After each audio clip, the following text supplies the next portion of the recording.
ओम शांति सत श्री अकाल जी। मैं अमरजीत कौर दुआ बैंकॉक थाईलैंड तो आज फिर आप जी ਦੇ ਨਾਲ ਇੱਕ ਓਂਕਾਰ ਇੱਕ ਪਰਮ ਪਿਤਾ ਇੱਕ ਪਰਮਾਤਮਾ ਦੇ ਇਸ ਪ੍ਰੋਗਰਾਮ ਵਿੱਚ ਆਪਾਂ ਰਲ ਮਿਲ ਕੇ ਜਪਜੀ ਸਾਹਿਬ ਦੀ ਖੋਜ ਕਰ ਰਹੇ ਹਾਂ ਤੇ ਅਸੀਂ ਬੋਡੀ ਨੰਬਰ 20 ਤੱਕ ਪਹੁੰਚ ਗਏ ਹਾਂ। ਸ਼ੁਰੂ ਵਿੱਚ ਅਸੀਂ ਜਿਨ੍ਹਾਂ ਨੇ ਨਹੀਂ ਦੇਖਿਆ ਸ਼ੁਰੂ ਵਿੱਚ ਰਲ ਮਿਲ ਕੇ ਇੱਕ ਵਾਰ ਰਿਵਾਈਜ਼ ਕਰਨੇ ਆ। ਅਸੀਂ ਇੱਕ ਓਂਕਾਰ ਨੂੰ ਅੱਛੀ ਤਰ੍ਹਾਂ ਸਮਝਿਆ ਕਿ ਉਹ ਇੱਕ ਦੀ ਓਂਕਾਰ ਅਸੀਂ ਆਤਮਾ ਤੇ ਉਹ ਇੱਕ ਕਿਵੇਂ ਹਾਂ, ਕਿਵੇਂ ਉਹ ਅਲੱਗ ਹੈ ਸਾਡੇ ਤੋਂ ਔਰ ਕਿਵੇਂ ਉਹ ਸਾਡੇ ਨਾਲ ਹੀ ਨੇ ਹਰ ਵਕਤ। ਜੇ ਅਸੀਂ ਉਸ ਨੂੰ ਧਿਆਈਏ, ਜੇ ਅਸੀਂ ਉਸ ਨੂੰ ਮਨ ਵਿੱਚ ਰੱਖਿਆ ਤੇ ਉਹ ਕੋਲ ਹੀ ਹੈ, ਪਰ ਜੇ ਅਸੀਂ ਉਸ ਨੂੰ ਮਨ ਵਿੱਚ ਨਹੀਂ ਰੱਖਿਆ ਤੇ ਫਿਰ ਉਹ ਕੋਲ ਨਹੀਂ। ਮਤਲਬ ਉਹਨਾਂ ਦੀ ਬਰਕਤ ਹੋ ਰਹੀ ਪਰ ਅਸੀਂ ਰਿਜੈਕਟ ਕੀਤਾ ਉਹਨਾਂ ਨੂੰ। ਤਦੇ ਤੇ ਚੋਰ ਚੋਰੀ ਕਰਦਾ ਹੈ, ਡਾਕੂ ਡਾਕਾ ਡਾਲਦਾ ਹੈ, ਕਿਉਂਕਿ ਉਸ ਵੇਲੇ ਉਸ ਚੋਰ ਜਾਂ ਉਸ ਡਾਕੂ ਦੀ ਆਤਮਾ ਜਿਹੜੀ ਹੈ ਨਾ, ਉਹਨਾਂ ਨੇ ਅਕਾਲ ਪੁਰਖ ਦੀ ਕਿਰਨੇ ਤੋਂ ਰਿਜੈਕਟ ਕੀਤਾ ਹੋਇਆ। ਮਤਲਬ ਉਹ ਅਕਾਲ ਪੁਰਖ ਨੂੰ ਯਾਦ ਨਹੀਂ ਕੀਤਾ। ਹਰ ਇੱਕ ਛਣ ਦੇ ਵਿੱਚ ਜਦੋਂ ਅਸੀਂ ਅਕਾਲ ਪੁਰਖ ਨੂੰ ਨਹੀਂ ਯਾਦ ਕਰਨੇ ਹਾਂ, ਉਸ ਹਰ ਇੱਕ ਛਣ ਦੇ ਵਿੱਚ ਅਸੀਂ ਆਪਣੇ ਬਲ 'ਤੇ ਚੱਲ ਰਹੇ ਹਾਂ। ਕਿਉਂਕਿ ਮੈਂ ਆਤਮਾ, ਮੇਰੇ ਵਿੱਚ ਆਪਣੀ ਸ਼ਕਤੀ ਹੈਗੀ ਹੈ, ਪਰ ਕੀ ਹੈ ਜਦੋਂ ਅਸੀਂ ਅਕਾਲ ਪੁਰਖ ਦੀ ਸ਼ਕਤੀ ਲੈਂਦੇ ਹਾਂ ਫਿਰ ਅਸੀਂ ਸ਼ੁੱਧ ਹੋ ਜਾਂਦੇ ਹਾਂ, ਪਾਵਨ ਹੋ ਜਾਂਦੇ ਹਾਂ। ਪਰ ਜਦ ਅਸੀਂ ਨਵਾਂ ਆਉਂਦੇ ਹਾਂ ਪਰਮਧਾਮ ਤੋਂ, ਜਦੋਂ ਅਸੀਂ ਸਾਰੇ ਇਸ ਆਤਮਾਏ ਇਸ ਸਰੀਰ ਨੂੰ ਛੱਡ ਕੇ ਚਲੇ ਜਾਵਾਂਗੇ ਪਰਮਧਾਮ ਅਤੇ ਸੰਪੂਰਨ ਹੋ ਕੇ ਆਪਣਾ ਸਾਰਾ ਕਰਮ ਦਾ ਖਾਤਾ ਮਿਟਾ ਕੇ, ਜਿਹੜੇ ਪਿਛਲੀ ਪੌੜੀ ਵਿੱਚ ਅਸੀਂ ਗੱਲ ਕਰ ਰਹੇ ਸਾਂ ਕਰਮ ਦੇ ਕਿ ਆਪੇ ਬੀਜ ਆਪੇ ਖਾਓ ਔਰ ਕਿਵੇਂ ਕਰਮ ਨੂੰ ਉਹ ਧੋਪੇ ਨਾਵੇ ਕੇ ਰੰਗ, ਇਹ ਗੱਲਾਂ ਨੂੰ ਅਸੀਂ ਅੱਜ ਗਹਿਰਾਈ ਵਿੱਚ ਕਰਮ ਨੂੰ ਸਮਝਾਂਗੇ। ਆਪਣਾ ਆਉਣ ਜਾਣ ਨਾਨਕ ਹੁਕਮੀ ਆਵੋ ਜਾਓ, ਇਹ ਕੀ ਗੁਰੂ ਜੀ ਕਹਿ ਰਹੇ ਨੇ ਹੁਕਮੀ, ਇਹ ਵੀ ਹੁਕਮ ਹੈ ਜਿਹੜਾ ਆਉਣ ਜਾਣ ਦਾ ਆਤਮਾ ਦਾ। ਅਤੇ ਇਸ ਦੀ ਗਹਿਰਾਈ ਨੂੰ ਅਸੀਂ ਫਿਰ ਇੱਕ ਹੋਰ ਡਿਟੇਲ ਵਿੱਚ ਆਪਾਂ ਜਾਣਦੇ ਹਾਂ ਅੱਗੇ ਜਾਣ ਤੋਂ ਪਹਿਲਾਂ। ਅਤੇ ਇਸ ਪੌੜੀ ਨੰਬਰ 20 ਨੂੰ ਅਸੀਂ ਅੱਜ ਫਿਰ ਗਹਿਰਾਈ ਵਿੱਚ ਸਮਝਾਂਗੇ। ਮੈਂ ਗੱਲ ਕਰ ਰਹੀ ਸਾਂ ਕਿ ਆਤਮਾ ਆਪਣੀ ਕਹਾਣੀ ਦੀ ਗੱਲ ਕਰਨੇ ਆ। ਆਤਮਾ ਦੀ ਕਹਾਣੀ, ਆਪਣੀ ਕਹਾਣੀ ਮਤਲਬ ਆਤਮਾ ਦੀ ਕਹਾਣੀ। ਅਮਰਜੀਤ ਮੇਰੀ ਇਸ ਸਰੀਰ ਦੀ ਕਹਾਣੀ ਤਾਂ ਬਹੁਤ ਸੌਖੀ ਹੈ। ਮੈਂ ਮਾਂ ਦੇ ਗਰਭ ਤੋਂ ਨਿਕਲੀ ਅਤੇ ਮਾਂ ਪਿਓ ਨੇ ਮੈਨੂੰ ਮੇਰੀ ਪਰਵਰਿਸ਼ ਕੀਤੀ, ਮੈਨੂੰ ਸੰਭਾਲਿਆ, ਮੇਰੇ ਰਿਸ਼ਤੇਦਾਰ, ਅਤੇ ਮੇਰਾ ਨਾਂ ਰੱਖਿਆ ਅਮਰਜੀਤ, ਪੈਟ ਨੇਮ ਰੱਖਿਆ ਕਿਰਨ। ਅਤੇ ਲੋਕਾਂ ਮੈਨੂੰ ਕੀ ਬੁਲਾਉਂਦੇ ਨੇ, ਕੋਈ ਮੈਨੂੰ ਭੈਣ ਕਹਿੰਦਾ, ਕੋਈ ਮੈਨੂੰ ਭੂਆ ਕਹਿੰਦੀ, ਕੋਈ ਮੈਨੂੰ ਮਾਸੀ ਕਹਿੰਦੀ, ਕੋਈ ਮੈਨੂੰ ਦਾਦੀ ਕਹਿੰਦਾ, ਕੋਈ ਮੈਨੂੰ ਮਾਂ ਕਹਿੰਦਾ, ਕੋਈ ਮੈਨੂੰ ਪਤਨੀ ਕਹਿੰਦੇ। ਅਤੇ ਮਤਲਬ ਕਿ ਮੇਰੇ ਸਾਰੇ ਰੋਲਸ ਆ ਗਏ ਇਸ ਸਰੀਰ ਦੇ ਵਿੱਚ ਆ ਕੇ। ਇਸ ਸਰੀਰ ਤੋਂ ਪਹਿਲਾਂ ਪਿਛਲੇ ਜਨਮ ਵਿੱਚ ਮੈਂ ਕੌਣ ਸਾਂ ਮੈਨੂੰ ਵੀ ਨਹੀਂ ਪਤਾ, ਔਰ ਮੇਰੇ ਇਹੋ ਜਿਹੇ ਰਿਸ਼ਤੇ ਵੀ ਸਨ ਪਰ ਕੌਣ ਸਨ ਮੈਨੂੰ ਨਹੀਂ ਪਤਾ। ਇਸ ਜਨਮ ਦੇ ਵਿੱਚ ਮੈਨੂੰ ਪਤਾ ਹੈ ਕਿ ਉਹ ਆਤਮਾ ਉਸ ਦੇ ਵਿੱਚ ਮੈਨੂੰ ਮਾਸੀ ਬੁਲਾ ਰਹੀ, ਉਹ ਆਤਮਾ ਉਸ ਦੇ ਵਿੱਚ ਮੈਨੂੰ ਮਾਂ ਬੁਲਾ ਰਹੀ ਹੈ, ਉਸ ਆਤਮਾ ਉਸ ਦੇ ਵਿੱਚ ਮੈਨੂੰ ਦਾਦੀ ਬੁਲਾ ਰਹੀ। ਇਸ ਵੇਲੇ ਤਾਂ ਮੈਨੂੰ ਇਹ ਪਤਾ ਹੈ, ਪਰ ਇਹ ਸਿਰਫ ਇਸ ਜਨਮ ਦਾ ਹੈ। ਇਹ ਜਨਮ ਜਿਹੜੇ ਗੁਰੂ ਆਓ ਜਾਓ ਦੀ ਗੱਲ ਕਰੇ, ਉਹ ਇਸ ਜਨਮ ਆ ਗਏ ਹਾਂ, ਹੁਣ ਇਸ ਜਨਮ ਤੋਂ ਜਾਣਾ ਵੀ ਹੈ। ਪਰ ਅਸੀਂ ਇਸ ਤਰ੍ਹਾਂ ਜਿਉਂਦੇ ਹਾਂ ਕਿ ਅਸੀਂ ਜਾਣ ਦਾ ਕਦੀ ਸੋਚਿਆ ਹੀ ਨਹੀਂ। ਕੀ ਤੁਸੀਂ ਕਦੀ ਸੋਚਿਆ ਕਿ ਤੁਸੀਂ ਇਸ ਸਰੀਰ ਨੂੰ ਛੱਡ ਕੇ ਜਾਣਾ? ਇਹ ਸਰੀਰ ਨੂੰ ਛੱਡ ਕੇ ਜਾਣਾ ਕਹਿਣਾ ਬੜਾ ਸੌਖਾ ਹੈ। ਡਿਟੇਲ ਵਿੱਚ ਆਪਣੇ ਚਲੋ ਆਪਾਂ ਰਲ ਕੇ ਇਸ ਖਿਆਲ ਕਰੀਏ ਹੁਣੇ। ਇਹ ਸਰੀਰ ਨੂੰ ਆਪਾਂ ਛੱਡ ਕੇ ਜਾਣਾ। ਗੁਰੂ ਤੇਗ ਬਹਾਦਰ ਗੁਰੂ ਗ੍ਰੰਥ ਸਾਹਿਬ ਵਿੱਚ ਉਹ ਜਿਹੜੇ ਸ਼ਲੋਕ ਮਹਿਲਾ 9ਵਾਂ, ਪੂਰੀ ਸ਼ਲੋਕ ਔਰ ਪੂਰੀ ਉਹ ਬਾਣੀ ਬਹੁਤ ਵਾਰੀ ਮੌਤ ਦੇ ਉੱਤੇ, ਕਿ ਸਰੀਰਕ ਮੌਤ ਦੇ ਉੱਤੇ ਹੋਵੇ। ਕਿਉਂਕਿ ਸਾਨੂੰ ਜਿੰਨਾ ਚਿਰ ਆਪਣਾ ਮੌਤ ਦਾ ਅਸੀਂ ਸਾਹਮਣਾ ਨਾ ਕਰਾਂਗੇ, ਮੌਤ ਦਾ ਕੀ ਮਤਲਬ ਹੈ? ਸਰੀਰ ਨੂੰ ਛੱਡਣਾ। ਆਤਮਾ ਸਰੀਰ ਨੂੰ ਛੱਡਣਾ, ਆਤਮਾ ਜਦ ਸਰੀਰ ਨੂੰ ਛੱਡਦੀ ਹੈ ਉਸ ਨੂੰ ਉਸ ਪ੍ਰੋਸੈਸ ਨੂੰ ਅਸੀਂ ਮੌਤ ਕਹਿੰਦੇ ਹਾਂ, ਕਿਉਂਕਿ ਸਰੀਰ ਦਾ ਮੌਤ ਹੋ ਜਾਂਦੀ ਹੈ।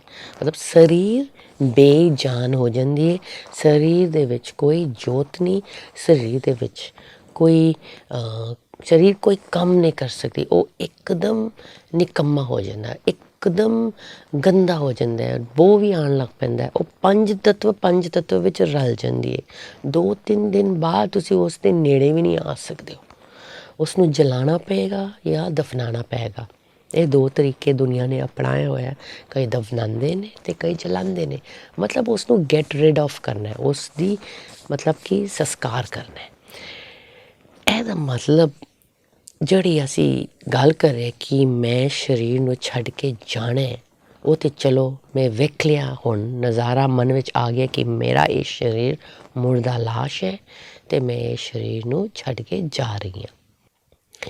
ਇਸ ਨੂੰ ਮੈਡੀਟੇਟਿਵ ਰੂਪ ਵਿੱਚ ਆਪਾਂ ਸਮਝਾਂਗੇ। ਮੇਰਾ ਸਰੀਰ ਉੱਥੇ ਪਿਆ ਹੈ, ਮੈਂ ਨਿਕਲ ਗਈ। ਹੁਣ ਤੁਸੀਂ ਸਾਰੇ ਰਲ ਮਿਲ ਕੇ ਆਪਣੇ ਸਰੀਰ ਨੂੰ ਦੇਖਿਓ ਆਤਮਾ ਬਣ ਕੇ।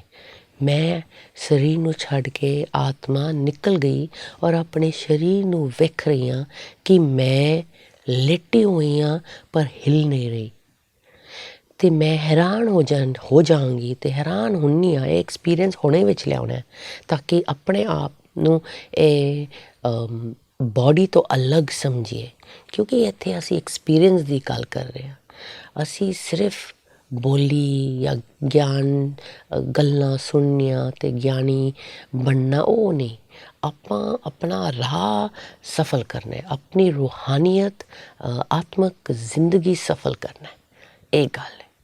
ਇਸ ਸਤਸੰਗ ਵਿੱਚ ਜਿਹੜਾ ਅਸੀਂ ਰੋਜ਼ 20 ਮਿੰਟ ਇੱਕ ਦੂਜੇ ਨਾਲ ਮਿਲਦੇ ਹਾਂ, ਆਪਾਂ ਇਹ ਸਤਸੰਗ ਦੇ ਵਿੱਚ ਆਪਣੇ ਆਪ ਨੂੰ ਬਦਲਣਾ, ਆਪਣੇ ਪਰਮਾਰਥ ਨੂੰ ਸਮਝਣਾ, ਆਪਣੇ ਕਿਸ ਤਰ੍ਹਾਂ ਪਾਪ ਨੂੰ ਕੱਟਣਾ, ਕਿੱਥੋਂ ਮੈਂ ਆਈ ਹਾਂ, ਕਿੱਥੇ ਮੈਂ ਜਾ ਰਹੀ ਹਾਂ, ਇਹ ਸਾਰਾ ਆਪਾਂ ਸਮਝਣਾ ਗਹਿਰਾਈ ਵਿੱਚ।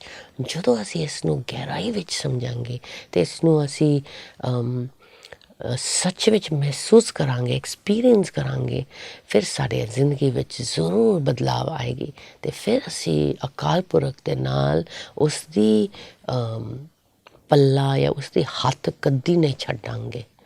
ਮੈਂ ਇਸ ਰਾਹ 'ਤੇ ਚੱਲ ਚੁੱਕੀ ਹੂੰ ਔਰ ਮੈਨੂੰ ਪਤਾ ਹੈ ਕਿ ਮੈਂ ਕਦੀ ਵੀ ਅਕਾਲ ਪੁਰਖ ਦੇ ਹੱਥ ਨੂੰ ਨਹੀਂ ਛੱਡਾਂਗੀ, ਕਿਉਂਕਿ ਇਸ ਜ਼ਿੰਦਗੀ ਵਿੱਚ ਮੈਨੂੰ ਉਸ ਦੀ ਇੰਨੀ ਲੋੜ ਹੈਗਾ। ਕਿਉਂਕਿ ਜੇ ਮੈਂ ਖੁਸ਼ ਰਹਿਣਾ ਚਾਹੁੰਦੀ, ਜੇ ਮੈਂ ਪਾਪ ਤੋਂ ਉੱਤੇ ਰਹਿਣਾ ਚਾਹੁੰਦੀ ਹਾਂ, ਜੇ ਮੈਂ ਜ਼ਿੰਦਗੀ ਵਿੱਚ ਸ਼ਾਂਤੀ ਚਾਹੁੰਦੀ ਹਾਂ, ਸੰਤੁਸ਼ਟਤਾ ਚਾਹੁੰਦੀ ਹਾਂ ਅਤੇ ਪਿਆਰ ਚਾਹੁੰਦੀ ਹਾਂ, ਅਤੇ ਫਿਰ ਮੈਨੂੰ ਅਕਾਲ ਪੁਰਖ ਦੀ ਲੋੜ ਹੈਗੀ।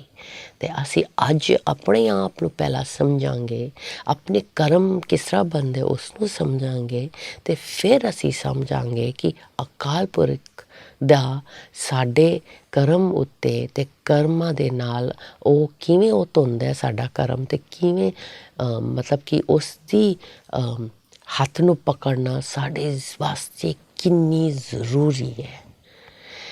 ਜ਼ਰੂਰੀ ਹੈ ਅਤੇ ਇਹ ਅਸੀਂ ਜਾਣਦੇ ਸਮਝ ਚੁੱਕੇ, ਕਿਉਂਕਿ ਮਤਲਬ ਇੰਨਾ ਕੁ ਤਾਂ ਅਸੀਂ ਜਾਣਦੇ ਹਰ ਇੱਕ ਧਰਮ ਵਿੱਚ ਕਿ ਉਹ ਧਰਮ ਕੀ ਹੈਗਾ। ਇਸਲਾਮ ਹੋਏ, ਕ੍ਰਿਸਚੈਨਿਟੀ ਹੋਏ, ਬੁੱਧਿਜ਼ਮ ਹੋਏ, ਸਿੱਖਿਜ਼ਮ ਹੋਏ, ਜੈਨਿਜ਼ਮ ਹੋਏ, ਇਹ ਸਾਰੇ ਧਰਮ ਕੀ ਹੈਗਾ। ਉਸ ਇੱਕ ਨਾਲ ਮਿਲਣ ਦਾ, ਉਸ ਇੱਕ ਦੀ ਗੱਲ ਹੋ ਰਹੀ ਹੈ ਨਾ, ਆਤਮਾ ਦੀ ਗੱਲ ਹੋ ਰਹੀ ਨਾ ਸਰੀਰ ਤੋਂ ਉੱਤੇ। ਬਾਕੀ ਦੁਨੀਆ ਵੀ ਸਕੂਲੋਂ ਵਿੱਚ ਹਾਈ ਸਕੂਲ ਕਰਦੇ, ਬੈਚਲਰ ਕਰਦੇ, ਮਾਸਟਰ ਕਰਦੇ, PhD ਕਰਦੇ, ਉਹ ਦੁਨੀਆ ਵੀ ਗੱਲਾਂ ਹੁੰਦੀਆਂ ਨੇ, 5 ਤੱਤਵਾਂ ਦੀ ਗੱਲਾਂ ਹੁੰਦੀਆਂ ਨੇ। ਉੱਥੇ ਇੱਕ ਸਬਜੈਕਟ ਛੋਟੀ ਜਿਹੀ ਹੋਏਗੀ ਸ਼ਾਇਦ ਵੈਲਿਊਜ਼ ਐਜੂਕੇਸ਼ਨ, ਮੋਰਲ ਸਾਇੰਸ, ਉਹ ਵੀ ਸਿਰਫ ਆਪਣੇ ਉੱਤੋਂ ਚੰਗਿਆਈ ਦੀ ਗੱਲ ਹੁੰਦੀ ਹੈ। ਪਰ ਗਹਿਰਾਈ ਵਿੱਚ ਕਰਮਾਂ ਦਾ ਜਾਂ ਮੈਂ ਆਤਮਾ ਦੀ ਗੱਲ ਕਿੱਥੋਂ ਆਈ, ਇਹ ਕੋਈ ਗੱਲ ਕਦੀ ਤੁਸੀਂ ਪੜ੍ਹਿਆ ਯੂਨੀਵਰਸਿਟੀ ਵਿੱਚ ਜਾਂ ਸਕੂਲ ਵਿੱਚ?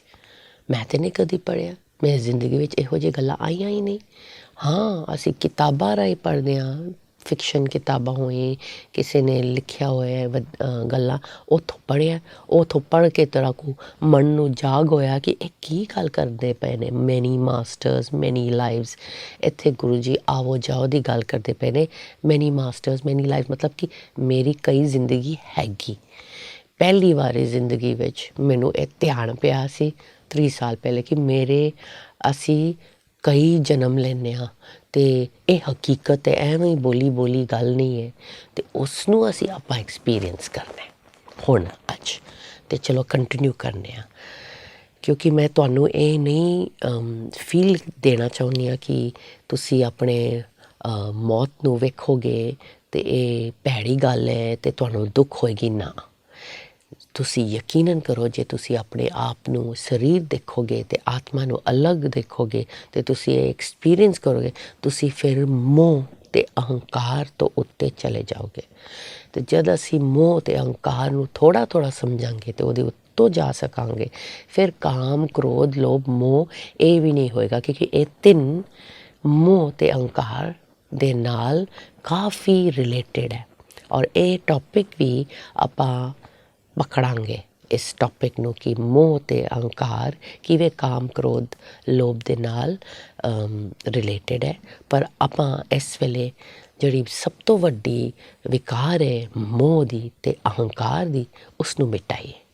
ਸਭ ਤੋਂ ਵੱਡੀ ਅਹੰਕਾਰ ਹੈ ਕਿ ਮੈਂ ਅਮਰਜੀਤ ਹਾਂ, ਇਸ ਸਰੀਰ ਨੂੰ ਪਕੜਿਆ ਹੋਇਆ, ਇਸ ਸਰੀਰ ਦੇ ਨਾਲ ਮੇਰਾ ਇੰਨਾ ਰਿਸ਼ਤਾ ਹੈ, ਇੰਨਾ ਸੰਬੰਧ ਹੈ। ਅਤੇ ਅੱਜ ਆਪਾਂ ਆਪਣੇ ਸਰੀਰ ਨੂੰ ਅਲੱਗ ਦੇਖਣ ਦੇ ਨਾਲ ਆਪਾਂ ਇਹ ਸਮਝਣਾ ਕਿ ਮੈਂ ਇਸ ਸਰੀਰ ਤੋਂ ਅਲੱਗ ਹਾਂ, ਇਹ ਸਰੀਰ ਨਹੀਂ ਹੈਗਾ। ਅਤੇ ਆਓ ਚੱਲੀਏ ਉਸ ਮਾਹੌਲ ਵਿੱਚ ਫਿਰ ਕਿ ਮੈਂ ਆਪਣੇ ਸਰੀਰ ਨੂੰ ਇੱਥੇ ਲੇਟਦਿਆਂ ਹੋਇਆਂ ਵੇਖ ਰਹੀ ਹਾਂ।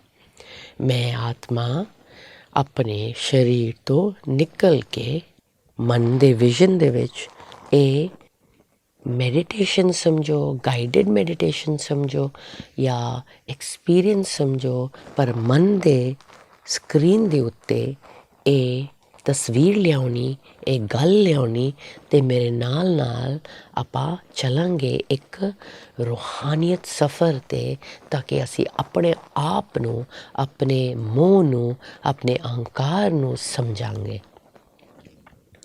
ਮੈਂ ਇਸ ਵੇਲੇ ਆਪਣੇ ਸਰੀਰ ਤੋਂ ਨਿਕਲ ਚੁੱਕੀ ਹਾਂ।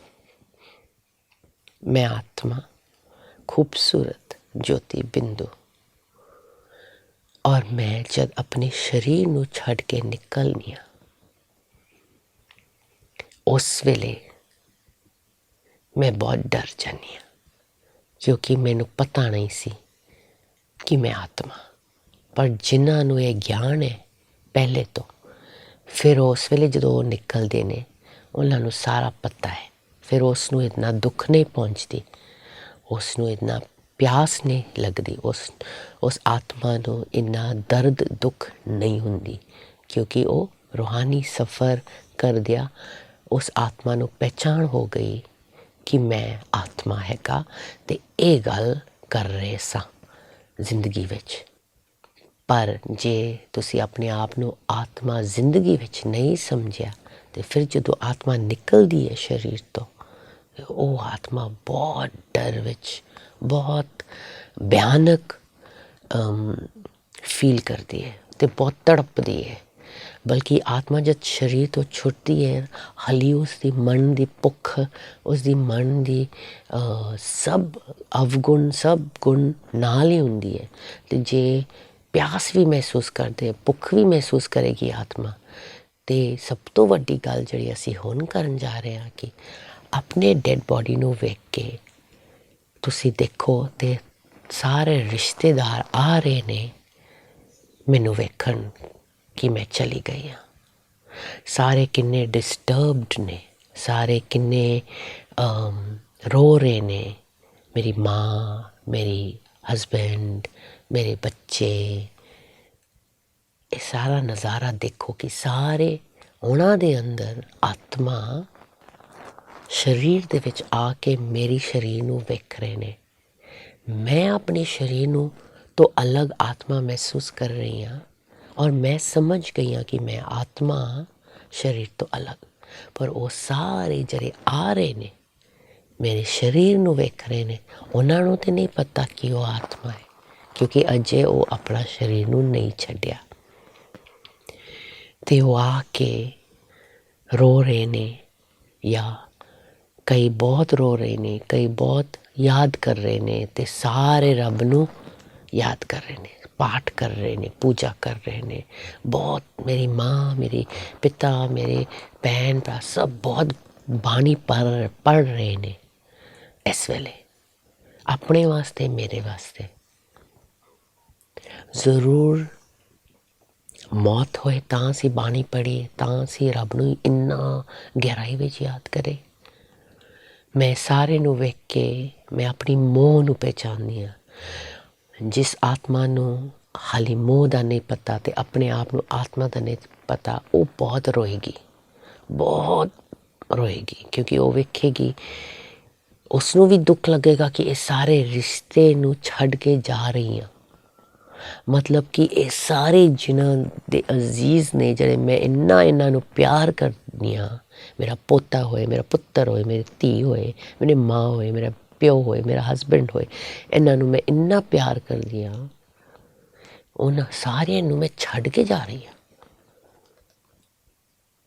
उत्थे आत्मा नू जे ज्ञान होए कि मैं आत्मा हाँ, फिर ये मोह दे चक्कर विच, ये अहंकार दे चक्कर विच नहीं फसणगे। मैं उसनू सारिਆਂ नू शरीर, सारे दे शरीर ते आत्मा नू वेख के अज ये सिक्ख्या ले रही हाँ कि किसी ने नाल नहीं जाना। आवत अकेला जावत अकेला, हम तुम संग झूठे सब बोला, गुरबाणी। आवत अकेला जावत अकेला, हम तुम संग झूठे सब बोला। क्योंकि इस वेले मैं अकेली आत्मा अपनी अगली जिंदगी लैन जा रही हाँ, इस जिंदगी नू छड़ के। ते अपने सामने सारे खड़े ने, मेरे रिश्तेदार, मेरे अजीज, ते जो मैनू तंग करते सन वो भी सारे खलोते ने, और मैं उस सारे नू बाय बाय करनी हाँ। जब करना पेगा, क्योंकि मैनू कोई, जब मैं शरीर नू छड़ के जा रही हाँ तो मैनू कोई ऑप्शन ही नहीं रहिंदी, और फिर मैं टुर जानी हाँ किसी होर माँ दे गर्भ विच जन्म लैके एक होर जिंदगी जीवांगे, अलग जिंदगी। और एकदम उस बीच शरीर नू छड्डन ते माँ दे नवीं गर्भ विच जाण दे विच असी पूरा भुल जांगे अपने हर एक संबंध नू, हर एक जिहदे नाल इन्नी मोह सी, जिस शरीर दे नाल इन्नी अहंकार सी, प्यार सी कि ये मैं हैगा, सब नू छड़ के एक दिन जाना है। नानक हुक्मी आवो जाओ, ये लिखिया है। अकाल पुरख कह रहे ने, हुक्म के हुक्म दे विच ये चल रहा। आप जी दे नाल अज बहुत गहरा एक्सपीरियंस किया है अपने मोह दा, अपने अहंकार दा। अगली कड़ी विच असी फिर कर्म दे खाता नू समझांगे ते इस गहराई नू अग्गों टोरांगे। आप जी दे नाल फिर एक ओंकार, एक परम पिता परमात्मा दे अगली एपिसोड विच मिलांगे। थैंक यू जी आप जी दा। ओम शांति, सत श्री अकाल।